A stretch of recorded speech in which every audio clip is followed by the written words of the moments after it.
could you enlighten us with the role of an electricity ombudsman? Sweden में एक typical problem थी। Sweden में democracy बहुत पहले आ गई थी। मदर ऑफ डेमोक्रेसी तो इंडिया ही रही है हमेशा। जो मॉडर्न फॉर्म ऑफ डेमोक्रेसी होती है वो स्वीडन में और यूरोपियन कंट्रीज में बहुत पहले आ गई थी। और 1809 में एक इशू था स्वीडन में कि अगर जो हाई रैंकिंग ऑफिशियल्स हैं, chief justice, prime minister of Sweden या अगेंस्ट आपको कंप्लेंट फाइल करनी है तो कहां करें। नॉर्मल अगर सिटीजन है और क्रिमिनल मैटर है, let us assume criminal offence है अगेंस्ट द प्राइम मिनिस्टर और प्रेसिडेंट, तो there is also some limitation. उसके बाद जब वो रिटायर हो जाता है तब उसके बाद आप उसके अगेंस्ट एक केस फाइल कर सकते हैं, civil case, criminal case file कर सकते हैं। डेमोक्रेसी में ये सब है। इशू स्वीडन में ये था कि अगर मोरालिटी पे बात आ रही है, so we have elected, people of Sweden have elected the prime minister or the cabinet minister and morally he is not right. Criminal offense नहीं करा है उसने। Let us assume he has 4 or 5 girlfriends. He is spending all the time there traveling across the world, not taking care of the country. What does citizen of Sweden, उसको prime minister elect कर लिया है, he is not going to the office. He is the highest authority who will say कि भाई आप office जाओ। इसमें कोई क्रिमिनल इशू नहीं है, इसमें कोई सिविल इशू भी नहीं। डेरिलिक्शन ऑफ ड्यूटी है, he is not performing his duty very well.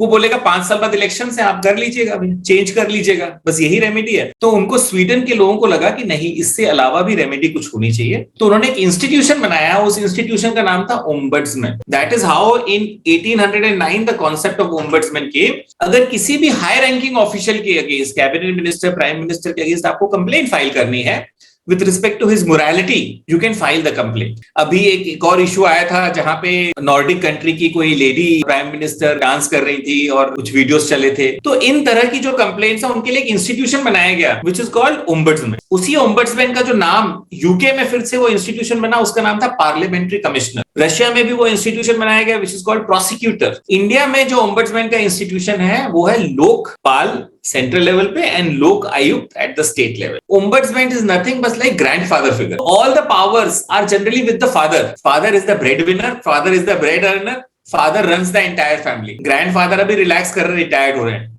लेकिन अगर किसी बच्चे को फादर के अगेंस्ट कंप्लेन करनी है तो क्या रेमेडी है उसके पास? He goes to the grandfather and says कि ये पिताजी ये थोड़ा ठीक काम नहीं कर रहे हैं भाई। Remember, grandfather does not have judicial authority. Even ombudsman के भी पास substantial authority नहीं है। लेकिन ombudsman क्या करेगा? एक white paper निकालेगा और publish कर देगा न्यूज़पेपर में, ओपन कर देगा कि I did this investigation. In this investigation, I found that the prime minister is responsible for dereliction of duty. He is not attending to his duties properly. Similarly, घर में grandfather क्या करेगा? वो आपके फादर को डांटेगा कि बेटा ऐसा मत। This is the basic concept of ombudsman. इस कॉन्सेप्ट को फर्स्ट टाइम इलेक्ट्रिसिटी सेक्टर में इंक्लूड या इंट्रोड्यूस करने वाली कंट्री थी India. India under electricity act provided for electricity ombudsman to resolve disputes of consumer, कि किसी भी कंज्यूमर को अगर कोई भी इशू है with respect to the electricity distribution or supply of electricity, it can go to an institution which is called Consumer Grievance Redressal Mechanism. So every DISCOM, so there are total 83 DISCOMs in India.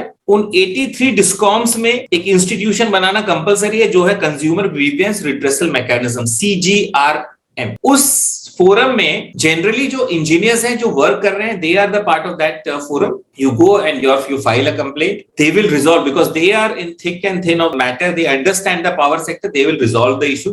In case they do not resolve the issue to your satisfaction, you can file an appeal to electricity ombudsman. And electricity ombudsman is appointed by State Electricity Regulatory Commission. First time India का ये इतना successful हुआ mechanism that Australia ने adopt कर लिया। So 2006 में Australia ने एक एक्ट पास करा, 2003 में इलेक्ट्रिसिटी एक्ट पास करा था, 2006 में ऑस्ट्रेलिया ने पास करा energy and water ombudsman act 2006, Queensland Australia.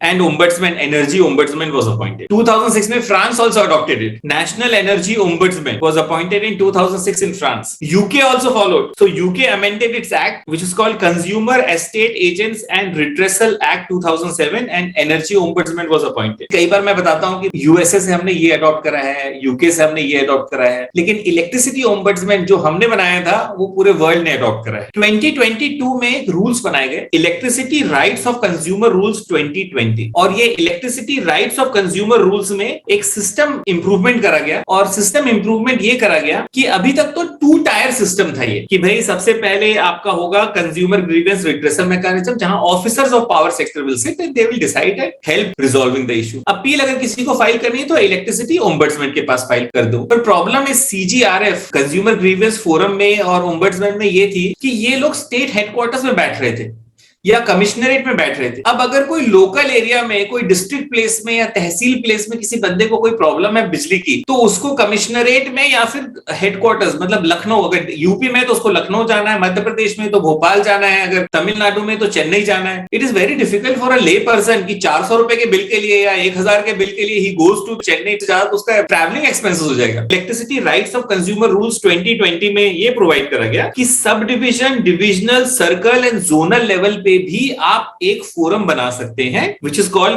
Consumer grievance redressal forum. और आप एक चीज कर सकते हैं कि उसमें एक अपील कंपनी लेवल पे भी कर सकते हैं। Discom is the entire state of the Maharashtra. Electricity rights of consumer rules 2020 नहीं था, उससे पहले क्या हो रहा था कि भाई कमिश्नरेट लेवल पे या बॉम्बे में एक कंज्यूमर ग्रीवेंस रिड्रेसल फोरम था और वहीं पे बॉम्बे में एक इलेक्ट्रिसिटी ओम्बड्समैन था। अकोला वाले को कोई प्रॉब्लम है तो वो बेचारा जाएगा Bombay and then get his issue resolve. Now after the right of consumer rules 2020 हर जोन पे या हर डिवीजन पे और सर्कल पे एक एक कंज्यूमर ग्रीवेंस रिड्रेसल फोरम बैठा है। सो आपको कहीं बाहर जाने की जरूरत नहीं, आप उस डिस्ट्रिक्ट लेवल पे जाकर के कंज्यूमर ग्रीवेंस रिड्रेसल फोरम पे आप अपनी एप्लीकेशन डाल सकते हैं प्लेन पेपर पे एंड फिर देन अपील अगर आपको करनी है देन आप इलेक्ट्रिसिटी ओम्बड्समैन के पास जाएंगे।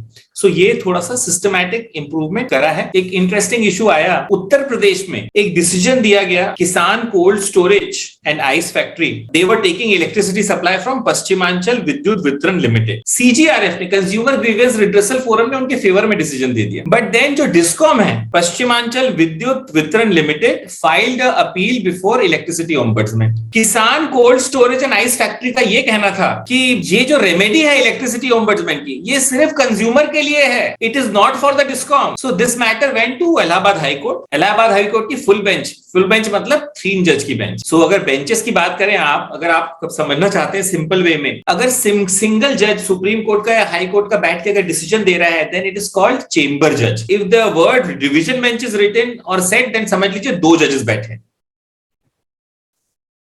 थर्ड, अगर किसी एक्ट की वैलिडिटी को चैलेंज करना है then it goes to full bench. Full bench means 3 जजेस sitting together and deciding a matter. अगर कॉन्स्टिट्यूशन की वैलिडिटी को चैलेंज करना है देन इट गोज टू 5 जज bench which is called constitutional bench. इन 5 जज बेंच के बाद सारी बेंचेस है ना कॉन्स्टिट्यूशनल बेंच होती है, whether it is 7, 9, 11, 13। High court में जब मैटर गया क्योंकि इंटरप्रिटेशन ऑफ एक्ट की बात थी तो उन्होंने फुल बेंच बैठा दी, 3 जज बेंच। कंज्यूमर तो अपील कर सकता है इलेक्ट्रिसिटी ओम्बड्समैन। अब इसको आप कंपेयर करिए, only the citizens can go to the ombudsman. Similarly in the electricity act consumers can go to the ombudsman या दोनों डिस्कॉम भी ओम्बड्समैन के पास जा सकती है। जो फुल बेंच है उसने ये डिसीजन दिया।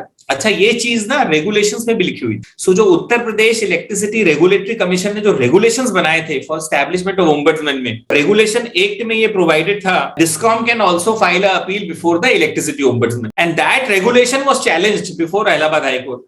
Allahabad High Court said clearly कि Regulation 8 is ultra vires or inconsistent with Electricity Act, hence it is null and void. So Regulation 8 provided कि distribution licensee can approach ombudsman.